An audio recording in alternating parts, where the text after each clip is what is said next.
hopefully we have time for questions. But I want to leave you with one last thought. As I said, I'm a second-generation American. My grandparents, for the most part, were all born in southern Italy. So my father and mother were born here in the United States. And as the dean said, not so far from here, in Beacon, New York, is where I was born and raised. My father fundamentally drove me nuts. Nothing I did was good enough. Nothing I did was different enough. Nothing I did was well enough done to satisfy him. One day, I just came up short with him, and I knew what I was doing. I thought I knew what I was doing. So I looked at him, and I said, Dad, stop. We just need to talk. We need to talk about why. Why is it that everything I do isn't good enough? Everything I do has to be so different than you. My life has to be so changed compared to yours. Why is it you're driving me so hard to be so different and to change? And I'm stepping back now. And I'm looking at him just like I'm looking at you. And he just took a sigh, and I knew it was going to be okay. And he looked me right in the eye. And I'll never forget these words. And I don't want you to ever forget them either. He said, because, son, if nothing changes, nothing changes. It's that simple. He was that profoundly focused on what mattered. It's true. If nothing changes, nothing does change. It's that simple, my friends. If you don't like what you've got, then why are you doing what you've been doing? Because that's all you're going to be getting is what you've been getting. It's the way the world works. It's the way it's supposed to work. Change. It's always been about change. It always will be about change. In many ways, that's what you do for a living, is you help your enterprises, your organizations cope with change. There's going to be more change coming forward, not less. You're going to have to find ways to help them simplify. You're going to have to find ways to help them focus on where real value is. That is the value of enterprise computing. If not that, then just let it be whatever it wants to be. It doesn't have to be connected, don't connect it.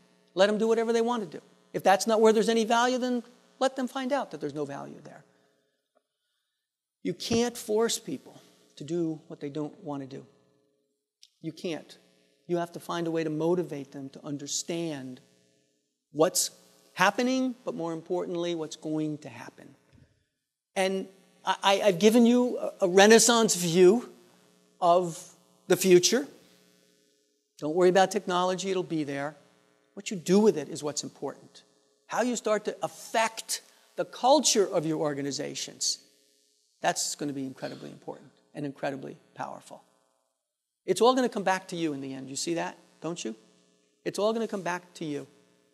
You know, you're going to either be the hero or you're going to be the goat of the organization based on what you do and how you help them change and move forward to do even a better job, because time is the only value that you have to deal with. Everybody's going to catch up with you eventually. You just have to move faster than everyone else. I'm ready for questions if you're ready. In the back there? The question and a comment. I didn't follow how we could have 3 times as many wireless subscribers as we have on the internet. Well, it's easy. How many devices do you have? I have 10. Yeah. Yeah. I got one in every freaking car. I got one in every kid's pocket. I've got 4 or 5 myself. It's very easy. And by the way, what I don't want you to think that it has to be that way. The way I want it to work out is that most of those devices aren't on me or you. Most of those devices are around us. Most of those devices are in these systems, allowing these systems to work. This is what is going to happen as intelligence propagates through these systems. There are going to be more and more pieces of these systems connected. That's where those billions are going to come from. And the comment, you mentioned education and curriculum. It seems to me that the way that we're going, that no curriculum can keep up with the technology. By the time that we got up to the internet, there was Twitter. By the time we get up to Twitter, there's one. Yeah. All we can do is really provide the infrastructure, like the TCP/IP of change, and teach people how to deal with change. How to deal with what they don't know. Yeah. You should understand that people are going to be less valued going forward by what they know and what they do about what they don't know because of what you just said. It's a fait accompli. Most people agree. You know, I'm going to have to learn forever. I mean, that's what this lifelong learning thing was all about. All you can do is enable them. That's your job. Right. Remember that word. Your job is to enable them because it's going to be constantly changing.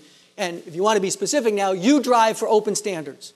That's why you need open standards. Without them, you're screwed. Because if every time somebody comes along with a new thing, it's a private thing or it's not a public thing, you can't make it happen. That's why you got to argue with the government to keep everything open.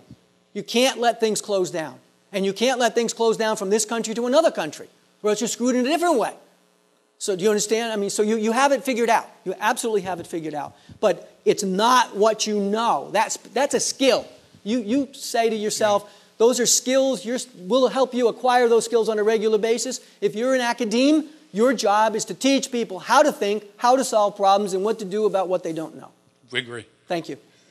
My question is about the service science and management engineering. Yes. We tried really hard to figure out exactly where you're going with that because we knew that you know, primarily IBM, you know, you guys come up with good ideas, and this was one of them. We knew that this was something that we should be involved in, and we tried really hard to figure out how to be involved in this.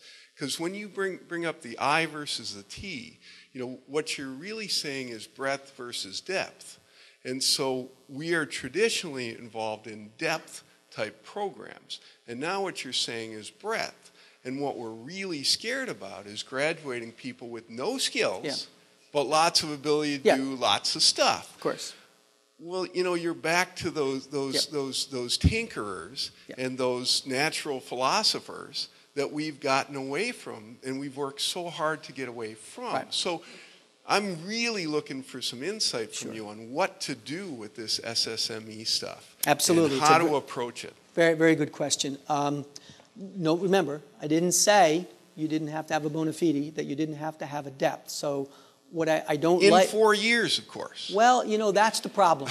Now, here's the problem. It is. No, here's the problem. I actually said this last week. It's not clear to me that a degree matters anymore. I'll give I you mean, that. so let me just throw that on the table. You start there. So you got ABET certification, you got this certification, you got all these rules. I'm not sure that those people live in the real world. And I don't mean to insult any ABET certifiers here or any other certifiers. That's not the way the world is being shaped and put together right now. Our advantage in the United States of America, whether you like it or not, is that we, because we are the land of the free and the home of the brave, we have the ability to think independently.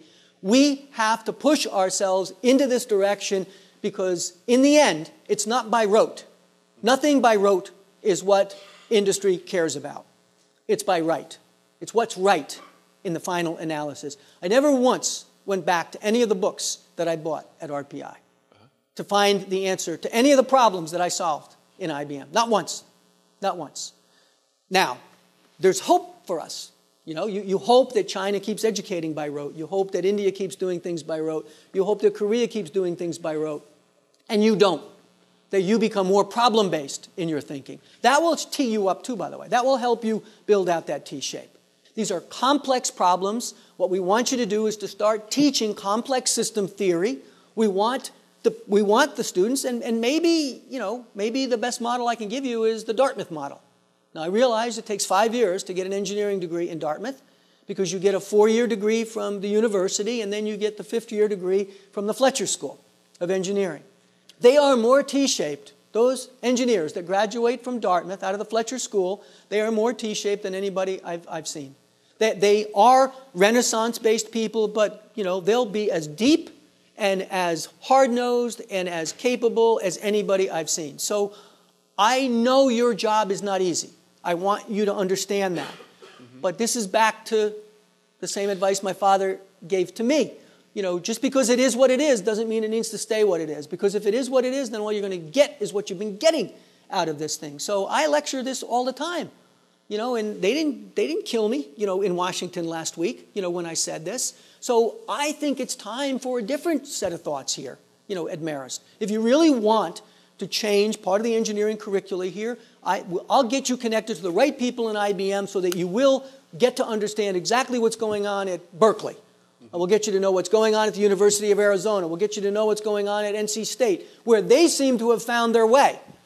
balancing all of these things, and they seem to be doing a better job to make engineers and scientists, real engineers, I'm not saying that you need to graduate with a service degree. It could be a double E. It could be an ME, a Chemi, who've got this more T-shaped capability. I know your frustration. I've been through all this.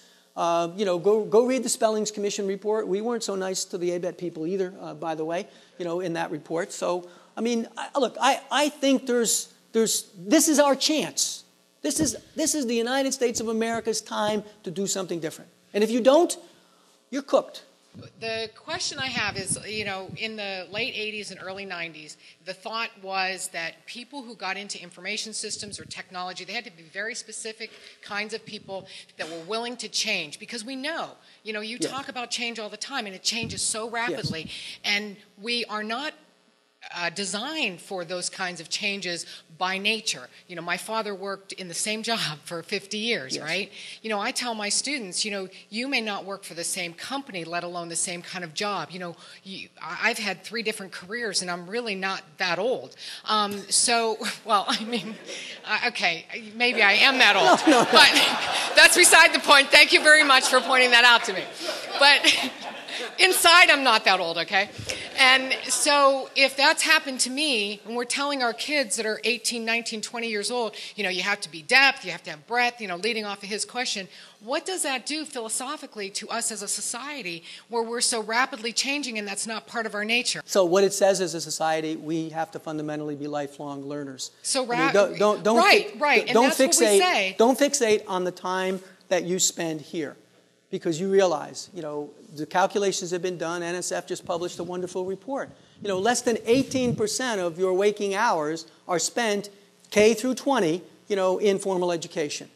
The rest of those 16 waking hours are spent in informal education. So we need some kind of a continuing stream and to take this technology and to find ways to help people, broaden themselves. And we got the same issue inside IBM. We got 250,000 engineers and scientists. They need to be teed up too. They need to be converted into T-shaped people. Not all of them are built that way. So we can never rest. You can never rest. You can never stop learning. As a society, we're all just going to be going. You're going to always be going. What makes you think? Hasn't that fundamentally changed? I retired. In theory, I retired. And what am I doing? Here I am, getting ready to run to a plane to go to Europe. I'm retired. I don't work for a living anymore. Right. Thank you.